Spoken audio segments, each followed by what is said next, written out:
Muito bem, mais uma nova edição do programa Painel Alagoas, aqui na TV Mar, canal 525 NET. Hoje não é diferente, sempre uma responsabilidade grande em adentrar em seu lar com nossos entrevistados. E hoje, o presidente da Associação dos Oficiais Militares do Estado de Alagoas, da SOMAL, Tenente Coronel Paes. Como é que vai o senhor? Tudo bem? Tudo bem, meu amigo Hamilton, tudo bem aos nobres telespectadores da TV Mar, aqui do programa Painel Alagoas. É uma satisfação, mais uma vez, a gente estar aqui para poder prestar qualquer esclarecimento a toda a sociedade alagoana e ao amigo. Muito bem. O panorama de toda a situação das eleições, o papel fundamental da Polícia Militar, da SOMAL, e depois, daqui a pouco, vamos falar sobre a sabatina, né, com os candidatos à prefeitura aqui em Maceió. Mas, panorama no lado estadual. Como foi o comportamento dos militares? Teve estrutura nos interiores? Houve alguma falha?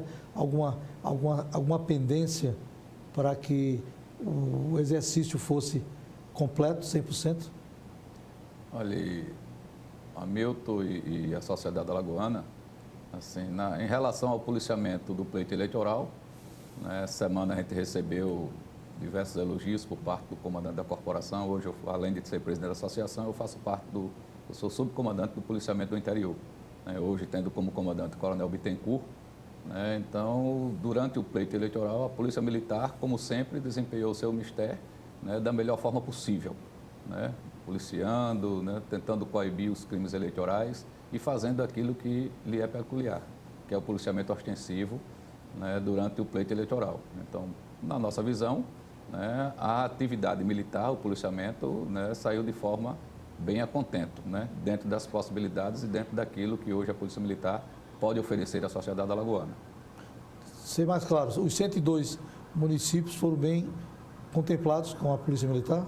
Foram bem assistidos, apesar dos claros e do baixo efetivo que hoje a Polícia Militar tem, mas foram atendidos dentro das possibilidades da Polícia Militar. E alguns deles teve o reforço aí de tropas federais. Então, pelo próprio Tribunal Regional Eleitoral, as eleições se transcorreram de forma muito tranquilas. Muitos que votam na capital foram deslocados para os interiores. E há uma reclamação na corporação, onde eles forem deslocados, votarem como papel de um cidadão comum. E prejudica até o papel do militar com a mistura do cidadão. O senhor é a favor, o senhor gostou da pergunta, dessa quebra de paradigma, por exemplo, o militar, seja do soldado ao coronel, foi deslocado para o interior X, ele pode votar lá, sendo uma cédula diferenciada, e ter o seu direito como cidadão e prestar a sua cidadania no pleito eleitoral. A pergunta é muito feliz e assim a gente encara isso com muita alegria.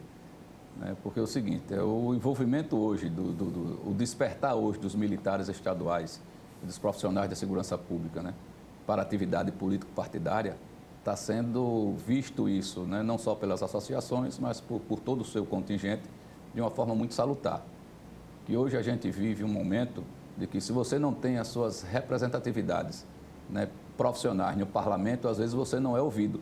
As pessoas, às vezes, não enxergam com as peculiaridades que a sua profissão tem que ter. Essa situação, Hamilton, que o amigo acabou de se referir, do deslocamento das tropas, do reforço da tropa do interior para a capital e, às vezes, do interior para a capital e da capital para o interior, vice-versa. Isso, às vezes, influencia e, sobremaneira, pesa muito, porque, às vezes, a gente perde muito voto. Numa eleição regionalizada como essa, na eleição de prefeito, eleição municipal, não há essa previsibilidade na lei. Mas na eleição passada, no pleito passado, para as eleições gerais, ditas assim, de deputados estaduais à presidência da República, já há essa possibilidade. Por isso que a gente ouve aí, a nível de Brasil, a nível até de Parlamento Federal, um aumento substancial da representatividade dos militares estaduais no Congresso Nacional, de 7 a 8 para mais de 22. Por quê? Porque o TSE, através dos tribunais regionais eleitorais, eles já admitem que, num prazo de 90 dias antes do pleito eleitoral, as corporações militares enviem a relação do seu pessoal do serviço para trabalhar naquelas zonas eleitorais nos interiores do Estado. E assim esse voto é computado como válido. Aí por que não nas eleições municipais? Né? Há alguns óbices, né? Alguns óbices até por uma questão, eu digo sempre, por uma questão de se pensar mais um pouquinho na frente, que eu acredito que isso daqui a algum tempo, a própria justiça, né, e as próprias legislações vão se aperfeiçoar isso, para a gente exercer a nossa cidadania plena. Por quê? Porque nas eleições gerais, de presidente a deputado, a cédula eleitoral é uma só, tanto que você vota na capital, como você vota no interior mais longínquo.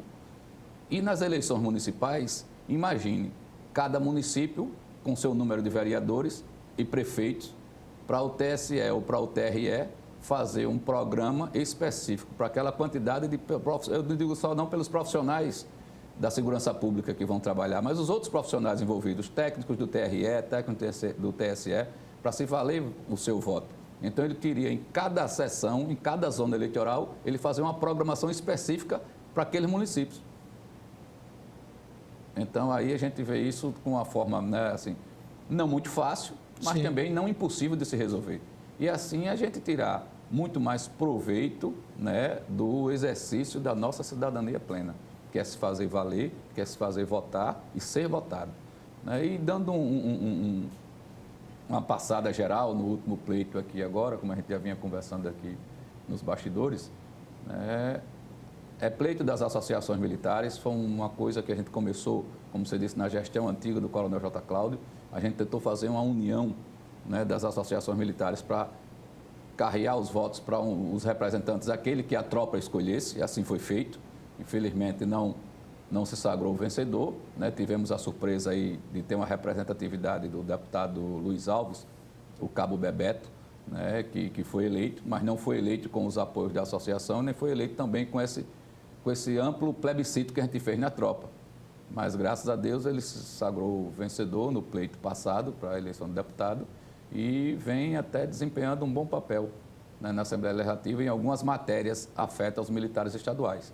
Então, a gente espera que os militares estaduais, como é uma coisa nova, como é um fato novo, essa questão de votar e ser votado, e principalmente do voto ser válido, né, para as eleições gerais, a gente espera que nesse decorrer de tempo, nesses 2 anos que tem por aí, a gente já tem um pleito que se aproxima aí em 2022, onde a resposta foi dada, e muito bem dada nessa eleição municipal das urnas. Às vezes a gente pensa, né, por deter alguns caciques eleitorais, alguns nomes aí de vulto, né, no cenário nacional e estadual, que às vezes você não consegue transferir voto nem ser também a referência para tudo. Então, o processo de renovação é um processo que está, né, muito em evidência, as coisas estão mudando, estão acontecendo, a política está se fortalecendo de outras formas. Né? A política hoje você avança nela não só com o discurso, mas com a efetivação do discurso, as propostas, em fazer do discurso textos legais que beneficiem as categorias. E principalmente a gente aqui voltado para os militares estaduais, tanto da polícia como do Corpo de Bombeiros Militares e os profissionais da segurança como um todo. A gente tem que ver isso, a gente tem que procurar pessoas e tem que procurar, né, pessoas dentro dos nossos ciclos profissionais que representem isso, que levem isso para o anseio de toda a corporação. Não ficar na politicagem. A gente tem que sair da politicagem para realmente para a política partidária, para aquilo que a política pode nos proporcionar. O militar e a política e o militar. O senhor é a favor de vários militares nos poderes legislativos? Isso é importante, fortalece a tropa? Ou um só para representar a tropa, ou mais de um no caso? Tem a SOMAL, são os oficiais, tem também o cabo de soldados, né? Isso. E a gente percebe uma dificuldade muito grande no decorrer dos anos, essa unidade, esse discurso. Por exemplo, vamos aqui fazer pelo menos um, para depois, na próxima, 2. E assim, cada um com a sua independência. Mas antes disso, o senhor é a favor do militar, não importa qual seja a sua patente, está à frente do segmento da política? Com certeza, assim, não só saindo dos muros dos quartéis, né, quando você parte para um pensamento justamente desse, um pensamento muito maior, muito macro, né, que é a representatividade no legislativo, quer seja ele no legislativo estadual ou no legislativo federal, independe de posto, patente ou graduação. Você tem que ver aqueles que realmente representam aqueles que não se representam. Representar a si próprio é uma coisa. E você representar as instituições que você faz parte dela, porque eu digo sempre, não existe um militar, assim, não existe o tenente-coronel Paes, pessoa física, se não existisse a instituição Polícia Militar do Estado de Alagoas. Então, aquele que se predispõe a representar uma categoria, ele também tem que primar pelas suas instituições. Então, você tem que ter o pensamento institucional, porque assim você fortalece a sua instituição e você fortalece, né, numa sequência, as suas categorias, independente do coronel ao soldado. E quem tem que fazer esse julgamento somos nós, né, as entidades representativas de classe. A gente tem que estar muito mais unida, a gente tem que procurar um consenso, porque o que é que se acontece? Né? A legislação eleitoral para o militar da ativa, ela nos faculta, né, ela não nos faculta a filiação partidária permanente, mas ela abre a exceção para que no processo eleitoral, né, até as convenções, a gente escolha um partido e nele se filie, né, e assim passa para se disputar as eleições. O que é que acontece hoje? Né, as pessoas já vislumbraram isso numa crescente aí, né, das corporações militares muito preocupadas com a democracia e participando muito mais do pleito. Então, às vezes, as associações, né, começam a conversar, tiram-se um nome, em detrimento daquele nome escolhido dentro da tropa, mas os partidos políticos, por sua vez, os caras são mais, às vezes, são mais perspicazes e a gente, às vezes, muito inocente nisso aí. Aí procura o Hamilton, procura o Paes, procura o João, né, para poder sair candidato a compor uma chapa de deputado ou uma chapa de vereador no partido dele, para poder só formalizar a chapa, e enfraquecendo assim um pensamento corporativo e um comportamento institucional. E às vezes muitos amigos, pensando só no foro íntimo, não pensam na instituição, nem tampouco na sua representatividade que ele vai ter futuramente, e às vezes aceita pelo um acordo, às vezes não um republicano, um acordo de um favor pessoal. E aí é quando eu digo, aí é que eu faço o alerta aos membros das corporações militares e aos profissionais de segurança pública, né, que às vezes analisem, vejam, sopesem aqueles que vocês já conhecem e sabem que só vai defender a bandeira pessoal dele ou aqueles que podem levar uma bandeira muito maior, muito mais macro, que é da representatividade institucional. Você fortalecendo a instituição, você fortalece todas as suas categorias. O que eu percebo, além da categoria militar, outras categorias, quando não tem um representante, ela vai perdendo sua força e termina até sendo perseguida por alguma situação. Vamos aqui, o segmento dos professores. Isso. São poucos representantes, são poucos que levantam a bandeira. Aí vem aquele fundo de participação dos professores, alguns prefeitos apoiam, outros não apoiam, e termina a categoria sendo enfraquecida e convencida. Por isso que é importante ter em cada categoria um representante ou mais de um representante. Não, interessante é isso, e quem tem que fazer esse julgamento, eu digo sempre, é o povo, né? Eu acho que a única classe que não tem a vitalicidade, uma das poucas classes que não existe vitalicidade, que tem realmente um teste a cada 4 anos, são os próprios políticos. Às vezes a gente reclama, mas reelege até às vezes os mesmos. Então, quem bota ele lá é a população. Então, quem deve tirar ele de lá é a população. Antigamente, a gente via nas suas representações nos parlamentos, realmente segmentos de categorias. Professores, área de saúde. Bancários, né, membros da segurança pública, sempre muito reduzido, que às vezes você não tinha esse grande papel. E hoje você tem essa oportunidade. Você tem uma oportunidade como essa e você vê hoje o quê? Às vezes se perpetuando aquilo que a gente chama de candidatos hereditários, de pai para filho, de filho para neto, de neto para bisneto e assim vai sucessivamente. E você esqueceu, então, os sindicatos, as associações, às vezes se fecharam muito em copas e esqueceu de se ampliar isso, porque às vezes nos próprios sindicatos e associações as pessoas querem querem tomar o sindicato como se dele fosse. E não é assim, a alternância do poder, até dentro das nossas hostes mesmo, na Associação dos Oficiais, né, a gente já viveu um período desse, um período que as pessoas queriam se perpetuar por anos, a gente teve presidente que permaneceu durante 9 anos. Isso é bom? Quem tem que dizer é a categoria. Então, a gestão passada do Coronel José Cláudio, quando a gente conseguiu chegar nela, e a gente pregou isso, a alternância do poder. Eu acredito que todos aqueles que são associados, que são filiados à ASSOMAL, eles podem e devem querer concorrer ao cargo de presidente. E a gente está aí para isso. A gente fomenta isso, a alternância de poder, que é salutar em qualquer quadra, em qualquer processo democrático. A discussão esses dias foi a questão da reeleição, né? No Congresso como no Senado. O senhor é a favor de reeleição ou da reeleição, ou é a favor de um mandato, depois, mais 4 anos, a pessoa aí vem para outra eleição?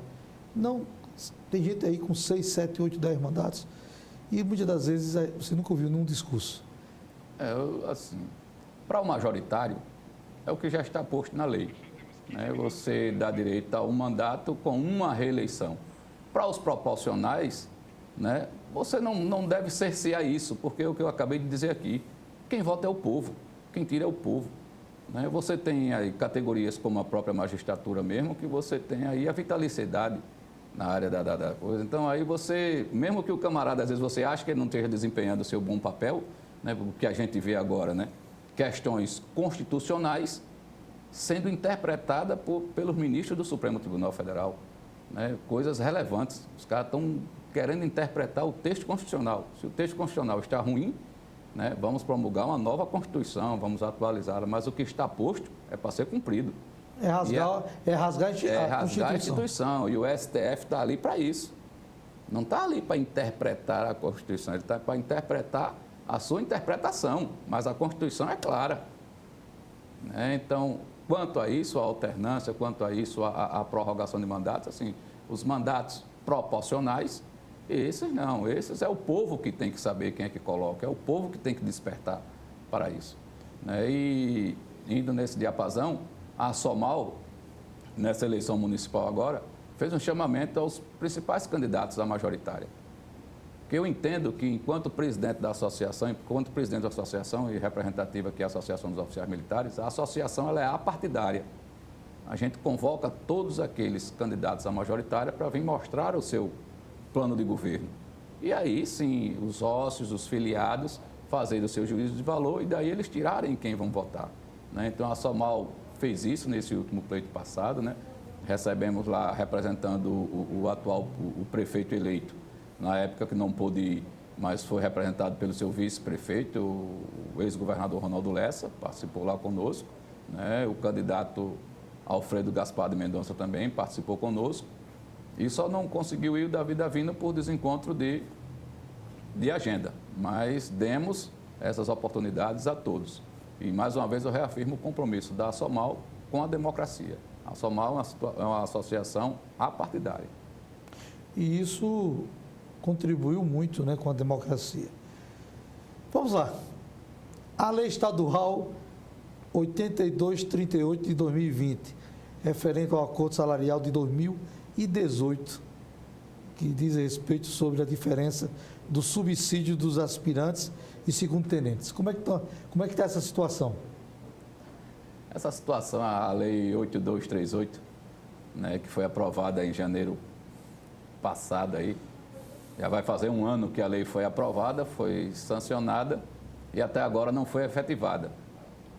E talvez em decorrência disso aí, né, dessa letargia do governo do Estado em algumas coisas para se cumprir com algumas categorias, e a gente sofrendo isso na pele, que essa lei se refere a uma diferença salarial dos subsídios dos aspirantes e segundo-tenente. Você tem ideia, uma diferença salarial que isso foi posto em mesa de negociação, né, uma distorção onde um subtenente que está num posto inferior ao aspirante e o segundo-tenente recebia mais do que o segundo-tenente. E numa instituição hierarquizada, isso aí não pode existir. Então, foi feito isso, foi elaborado um plano para isso, um projeto de lei. Esse projeto de lei percorreu quase 1 ano. O projeto de lei foi editado em abril de 2019. Foi aprovado em janeiro de 2020. E, pasmem, até hoje, essa lei não foi efetivada porque está dormindo na Secretaria de Planejamento e Gestão do Governo do Estado. Então, já fizemos reiterados pedidos, já procuramos, inclusive, na última semana, tive a conversa com algum membro do Governo do Estado, mostrando justamente isso, essa demora na concretização de algumas situações que prejudica politicamente o governo do Estado. E o reflexo foi essa eleição municipal que nós tivemos. Né? É uma coisa que a gente enfatiza aqui. Né? O diálogo tem que ser sempre aberto e franco. E o governador do Estado, o governador Renan Filho, ele cerceou esse diálogo com as categorias. Então, há 5 anos, o governo do Estado não recebeu nenhum membro de associações militares que eu tenha conhecimento. Não sei com as demais categorias, mas com as associações militares ele não manteve nenhum diálogo, nenhuma visita de cortesia. Há uma dificuldade, né? Há uma dificuldade muito grande na interlocução direta com o governo do Estado e aqueles interlocutores que ele coloca, né, às vezes fica numa situação muito difícil, porque quem decide é o gestor maior. Na condição de presidente da associação, eu tenho a minha diretoria, os secretários têm o seu nível de decisão, mas a decisão maior é do governador. Então, se o governador não senta, né, numa forma até respeitosa de estabelecer o diálogo, como todo estadista deve ter, de ouvir as representações, não ouvir os secretários, que você ouvir secretários, você está ouvindo auxiliar. Às vezes, muitas vezes, você só vai ouvir elogios e palmas. E, às vezes, quando o resultado vem um resultado amargo, porque você não quer encarar uma realidade que está posta e está vista aí a olhos nus. Os coronéis estão mandando um recado, isso para essa insatisfação que vocês estão tendo? Eu digo que sim, os militares estaduais estão mandando um recado ao governo do Estado.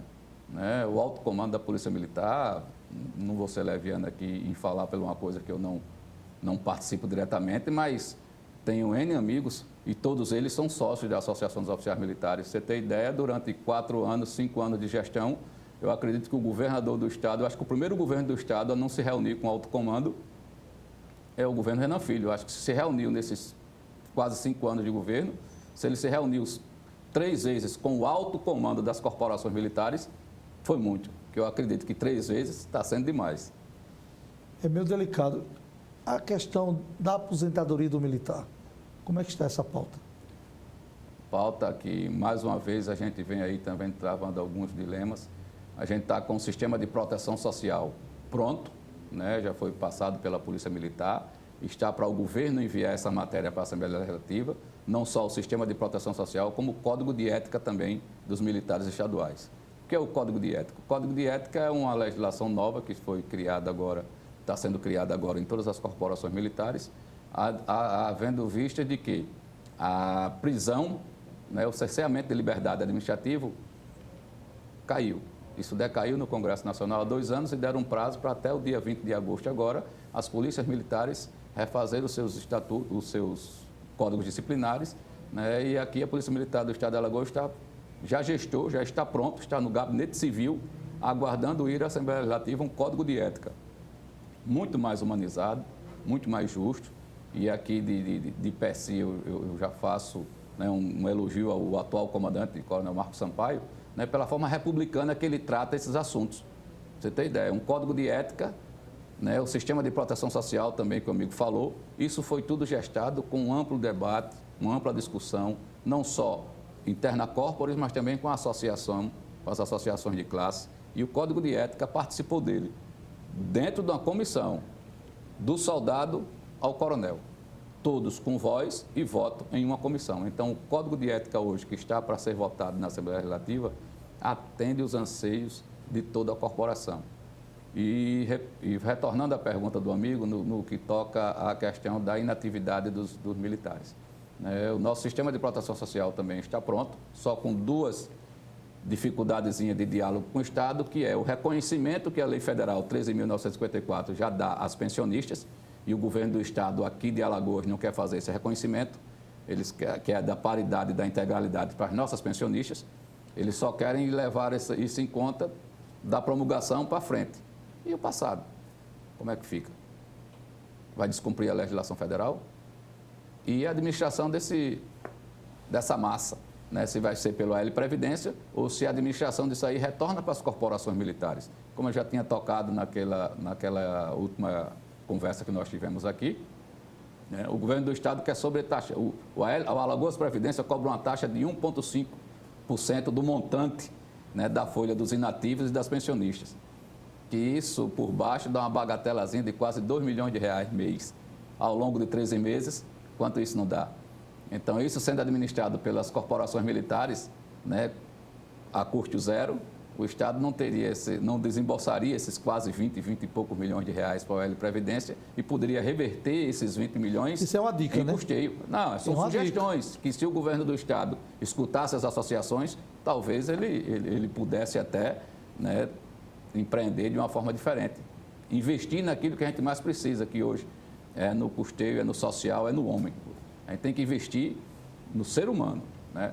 Condições melhores de trabalho, salários mais dignos, mas as condições, principalmente de saúde e o bem-estar do seu profissional, isso é que é o mais importante. Nas suas considerações finais, qual recado o senhor deixa para a população? Praticamente estamos no final de ano e há uma preocupação, né, nesse retorno, principalmente para quem é pai, para quem é avô e tem seus sobrinhos, nesse retorno das escolas. Como é que fica o policiamento? Porque tem também um batalhão assim bem específico para escolar. Como é que fica essa situação ali no CEPA, né? A base era do CEPA, né? Isso. E como é que fica essa situação? Esse retorno, o senhor é a favor, o senhor é contra, como presidente da associação e como cidadão, eu acredito já avô, né? Já avô, né? Ainda não. Ainda não, né? Seus cabelos brancos, às vezes, as rugas aqui é do tempo, é da exposição ao sol, é do trabalho. Eu ainda tenho 48 anos de idade e ainda estou nessa expectativa. E bate uma bolinha, né? Bate uma bolinha, as atividades físicas aí em voga. No tocante a essa pergunta, Hamilton, eu quero que a gente deixe a reflexão aqui para este final de ano. A gente passou um ano, está passando um ano muito difícil. Ninguém esperava de passar pelo que a gente está passando, até pela essa comoção social, essa comoção mundial dessa pandemia. Então, todas as decisões que têm que ser tomadas, têm que ser muito pensadas. Esse período de dificuldade que a gente está passando é até para a gente, enquanto pessoa física, fazer uma auto-reflexão do que a gente era, do que a gente pode ser e do que a gente está passando, vendo o próximo passar. Então, a pandemia veio para isso, às vezes para nos aclarar algumas coisas. Vários pontos e várias situações a gente tem que pensar e tem que pensar com muita responsabilidade. A questão do retorno às aulas, é uma coisa muito séria. A gente está tratando com vidas e vidas em massa.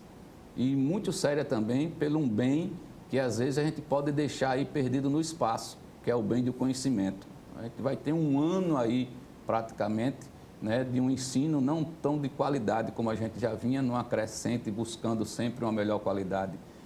E esse período é um período que foi difícil para todo mundo. É difícil para o profissional da educação, é difícil para os alunos também e para os pais, tomar a decisão de mandar seus filhos de novo a uma sala de aula. Se a fiscalização, se os protocolos não forem cumpridos, como é que vai ser cumprido, como é que vai ser regido isso, E a gente fica muito triste, mas muito triste mesmo, quando a gente viu, por parte, ainda graças a Deus, que o Estado de Alagoas, no cenário que está aí, de uma possível evolução, a gente ainda não chegou nessa possível evolução como outros estados da federação, mas a gente fica muito triste quando a gente vê os nossos gestores, os nossos governantes, fazendo um trabalho tão bonito e, às vezes, você, por um período impensado, por uma situação, às vezes, de momento, você rasgar tudo aquilo que você fez e mostrar uma coisa totalmente diferente. Às vezes eu digo sempre, você construir uma credibilidade é muito grande, é muito difícil e o caminho é muito árduo. Agora, para você perder ela, é só 2 gestos que você faça impensado que você bota tudo a perder. Mas, finalizando aqui as minhas considerações, em nome da Associação dos Oficiais Militares de Alagoas, desejo a todos os nossos associados e a população de um modo em geral, um Feliz Natal, um 2021 com muito mais esperança, com muito mais fé em Deus, que é isso que está nos movendo, é isso que nos motiva. Aproveitar esse período agora, muita gente preocupada se vai ter Réveillon com 200 mil pessoas, com 5 mil pessoas. A gente pensa o seguinte, vamos aproveitar esse período que a gente está vivendo, cada um dentro da sua fé que se processa. Sou católico, então acredito muito no renascimento de Cristo. A gente está vivendo um período de advento, então vamos fazer essa reflexão, vamos fazer a reflexão de se preocupar com o próximo, de ver que o que importa é a vida, independente se você tem condições ou se você não tem condições, a vida é uma só, o valor é uma só, tanto para o branco quanto para o preto, tanto para o rico como para o menos valido. Então, vamos se preocupar mais com o próximo, vamos ter um 2021 com muito mais amor, com muito mais partilha e muito mais preocupação, né? O bem maior está posto, que é a nossa saúde, está todo mundo nessa agonia. Então, dinheiro é bom, mas as relações pessoais, a preocupação com o outro, a preocupação com o próximo é melhor ainda. Então, tenhamos um 2021 de muita esperança e de muita graça. Muito bem, Painel Alagoas, muito obrigado pela sua audiência. Avaliação, quem faz é você. Até logo.